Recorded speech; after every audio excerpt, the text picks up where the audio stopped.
आप सबको मेरा नमस्कार। और आज हिंदुस्तान की राजनीति में शायद सबसे काले दिनों में से एक है। सूरत की एक कोर्ट ने राहुल गांधी जी के खिलाफ मानहानि का फैसला सुनाया कल, और 24 घंटे नहीं बीते थे राहुल गांधी जी की सदस्यता तत्परता से रद्द कर दी गई। आशंका थी, एक्चुअली विश्वास भी था कि सदस्यता भारतीय जनता पार्टी रद्द करेगी, लेकिन इतनी तत्परता से करेगी और लोकलाज को बिल्कुल त्याग पर रखकर, इसका भी एक नया पैमाना आज देखने को मिला। राहुल गांधी जी से दिक्कत क्या है और ये किस मुगालते में?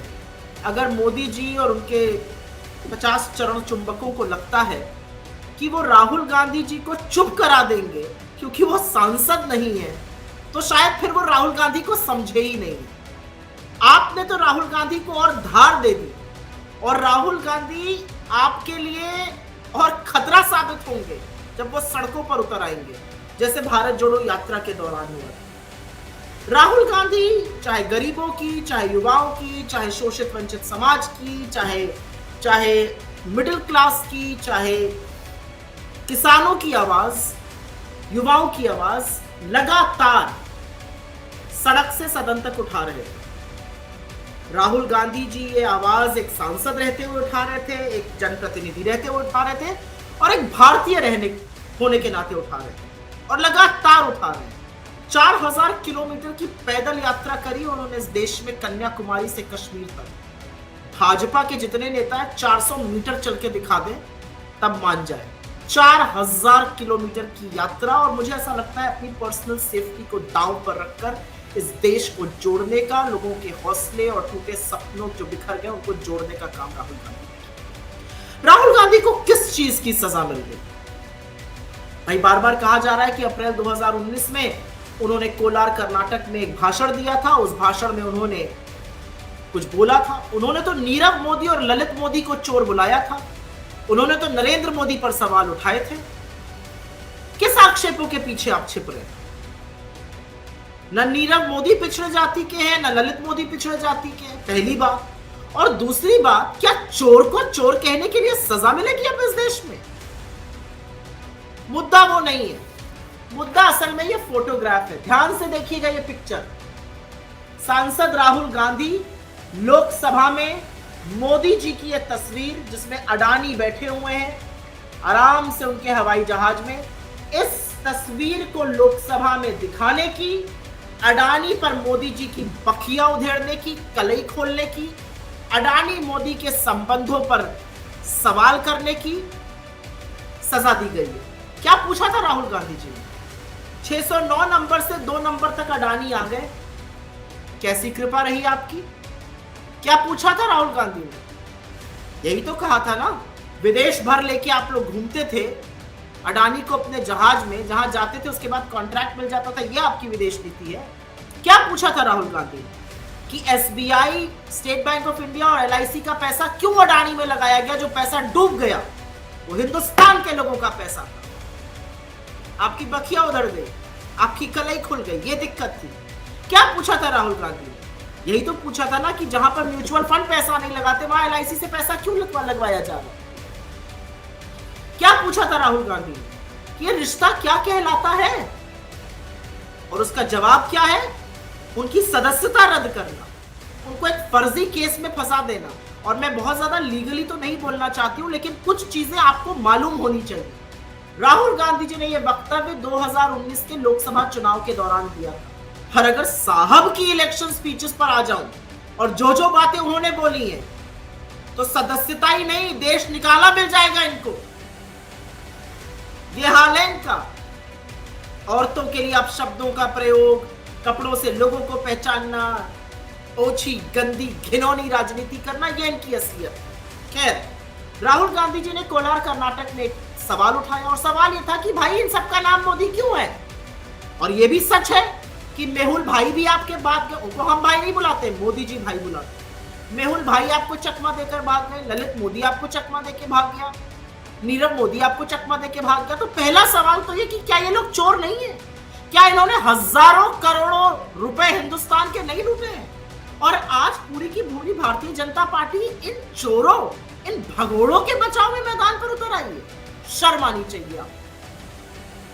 9 साल से झुंझुना बजा रहे एक आदमी को वापस नहीं ला पाए, यहां पर आकर आप जबानी जमा खर्च करिएगा। और दूसरी बात, ये इंपॉर्टेंट बात है, वक्तव्य या भाषण उनका कर्नाटक में था, केस चला सूरत में। अब आगे की बात सुनिएगा। किसी भी राजनीतिक दल का कोई भी नेता कोई भी स्पीच देता है, अगर रैली में, चुनाव के दौरान पुलिस उसकी समीक्षा करती है। कोई पुलिस केस नहीं हुआ, पुलिस ने कोई समीक्षा नहीं की। पूर्णेश मोदी जो याचिका करता है, जो भाजपा के मिनिस्टर हैं गुजरात में, जिन्होंने, जो कंप्लेनेंट है, उन्होंने पहले इसमें एक मजिस्ट्रेट साहब थे, उनका नाम था दवे जी, वो इस केस को देख रहे थे। फाइनल आर्ग्यूमेंट्स लगे और फाइनल आर्ग्यूमेंट्स लगने के कुछ ही दिन बाद मजिस्ट्रेट साहब जो थे ट्रांसफर हो गए रातों रात। उस दौरान पूर्णेश मोदी याचिकाकर्ता ने अहमदाबाद हाईकोर्ट जाकर स्टे लिया कि नहीं, मेरा केस उस पर्टिकुलर कोर्ट में चलना सूरत के बंद हो जाए। यहां मजिस्ट्रेट बदलता है और पूर्णेश मोदी जी पहुंच जाते हैं, अपना स्टे की एप्लीकेशन वापस ले लें और वो कहते हैं हमें अब स्टे नहीं चाहिए, कार्रवाई होने दीजिए। ये जज के बदलने के बाद हो रहा है। और कुछ चीजें आपकी जानकारी के लिए बता देनी जरूरी है, क्योंकि ये सुनिएगा, ये जानकारी जरूरी है। और ये जानकारी इसलिए जरूरी है क्योंकि ये देश को समझ में आना चाहिए कि हो क्या रहा है न्यायपालिकाओं में, हो क्या रहा है इस देश में। आपकी जानकारी के लिए बता देती हूं, 7 फरवरी को राहुल जी ने मोदी और अडानी के संबंधों को बेनकाब करते हुए कलई खोलकर रख दी नरेंद्र मोदी की लोकसभा में अपने 40 मिनट के वक्तव्य की, जिसके 18 अंक आपने एक्सपंज कर दिए। ये 7 फरवरी को हुआ। 16 फरवरी को शिकायतकर्ता, जिसकी मैंने अभी चर्चा करी, पूर्णेश मोदी, वो पहुंच जाता है अहमदाबाद। 9 दिन बाद वो अहमदाबाद पहुंच जाता है और अपनी एप्लीकेशन वापस ले लेता है। ये पूरा मामला 1 साल से निलंबित था। 27 फरवरी को, 16 को वो वापस लेता है, 27 को यहां कार्रवाई सूरत में शुरू होती है। 27 को कार्रवाई शुरू हुई और 17 मार्च को निर्णय सुरक्षित कर दिया गया और 23 मार्च को निर्णय आ गया कि राहुल गांधी दोषी हैं।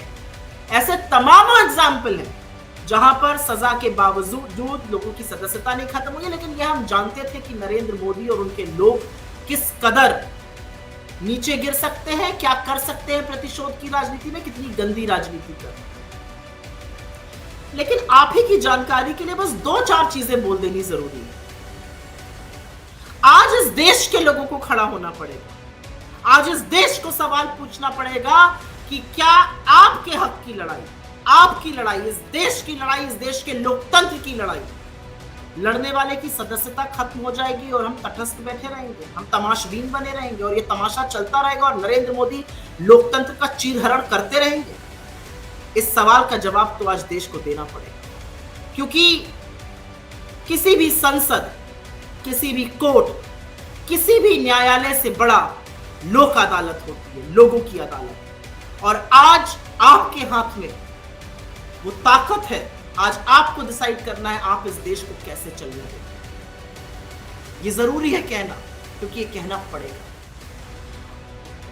नरेंद्र मोदी और उनकी सरकार ने राहुल गांधी के खिलाफ ट्रोल, करोड़ों रुपए, अपनी पुलिस, अपना प्रशासन, अपनी एजेंसी, अपना चरण चुंबक पत्तलकार मीडिया, सबको छोड़ दिया। लेकिन एक बात आप भूल गए, सत्ता की जरूरत आपको है। आपको सत्ता में रहना पड़ेगा, क्योंकि आपको अगर अडानी को बचाना है तो आपके पास संसाधन और सत्ता होनी चाहिए, संस्थाएं होनी चाहिए। अगर आपके पास सत्ता नहीं होगी तो आप राहुल गांधी की सदस्यता कैसे रद्द करेंगे? लेकिन राहुल गांधी को सत्ता की भी नहीं और संसद की भी जरूरत नहीं अपनी बात कहने के लिए। आप उनकी सदस्यता खत्म कर सकते हैं, आप उनकी आवाज को नहीं दबा सकते, क्योंकि उनकी आवाज इस देश की आवाज है। मैं थोड़ा आवेश में हूं और आवेश में होना जरूरी है। मैं प्रियंका जी से मिली, उनकी बहन है वो, और उन्होंने जो मुझसे कहा और जो लिखा वो दिल को छू जाता है। वो बिल्कुल सही कहती है कि नरेंद्र मोदी जी जिन लोगों को बुरा भला कहते हैं, दिन भर रात भर, आप गांधी परिवार को, आप सोनिया जी को, आप राहुल जी को दिन भर अनाप शनाप बातें कहते हैं। और उन्होंने लिखा है, मैं आपके सामने पढ़ देती हूँ। आपके चमचों ने एक शहीद प्रधानमंत्री के बेटे को देशद्रोही कहा, मीर जाफर कहा। आपके एक मुख्यमंत्री ने सवाल उठाया कि राहुल गांधी का पिता कौन है। आप नहीं जानते राहुल गांधी का पिता कौन है, या आप भारतीय संस्कृति नहीं जानते कि एक औरत के लिए यह सवाल उठाना कि उसके बेटे का बाप कौन है, इससे गंदा, ओछा, घिनौना वक्तव्य कोई हो नहीं सकता। ऐसे नीचों से आपने पार्टी भरी हुई है। कश्मीरी पंडितों का रिवाज निभाते हुए एक बेटा पिता की मृत्यु के बाद पगड़ी बांधता है। यह परंपरा है, परिवार को कायम रखता है।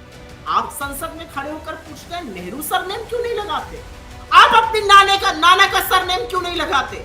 आप अपने नाम में नरेंद्र दामोदर दास मोदी क्यों लिखते हैं, नरेंद्र हीराबेन मोदी क्यों नहीं लिखते? आप हिंदुस्तान की परंपरा को, परिवार की मर्यादा को, संस्कृति की धज्जियां उड़ाएंगे और हम चुप रहेंगे। राहुल गांधी एक सच्चे देशभक्त है और अडानी की लूट पर उन्होंने जो सवाल उठाए हैं, जो आपका मुखौटा बेनकाब किया है, ये सारी कार्रवाई उसी के ऊपर। आपने अपने मित्र के लिए इस देश की संसद को गिरवी रख दिया, लोगों के माइक ऑफ कर दिए, संसद की कार्यवाही म्यूट कर दी एक मित्र को बचाने के लिए। और आप, ये प्रियंका जी का कहना है, आप उनके परिवार को परिवारवादी कहिएगा, और वो कहती हैं कि जिस परिवार ने इस देश के लिए लहू बहाया है, जिस परिवार का रगों में जो उनका खून है वो देशभक्तों का खून है जो इस देश के लिए बहा है, और उनकी खासियत यह है कि वो डरते नहीं है। लेकिन ये आपके जैसे ओछे लोग, आपके जैसे कायर, आपके जैसे सत्ता लोभी तानाशाह समझ नहीं सकते। और मैं अंत सिर्फ एक बात को कहकर करूंगी। 16 मार्च को राहुल गांधी जी ने एक प्रेस कॉन्फ्रेंस करी थी और कहा था मैं सांसद हूं, मुझे संसद में बोलने का मौका देना चाहिए, और यह भी कहा था कि मुझे मौका मिलेगा कि नहीं मिलेगा, ये हिंदुस्तान के लोकतंत्र का इम्तिहान है, हिंदुस्तान के लोकतंत्र का टेस्ट है। This is a test of Indian democracy. और खेद के साथ कहना पड़ता है कि 8 दिन बाद उनको बोलने का मौका नहीं मिला, लेकिन उनकी सदस्यता रद्द कर दी। Indian democracy has failed the test. Bharat का लोकतंत्र आज हार गया है। भारत का लोकतंत्र आज नरेंद्र मोदी के दम्भ और अहंकार के सामने, उनके सत्ता के लोभ के सामने हार चुका है। ये अगर आप आज नहीं मानते हैं, आज नहीं समझते, तो मुझे नहीं पता आप ये कब समझेंगे। क्योंकि आग तो बस्ती में लगी है और सबके घर तक पहुंचेगी।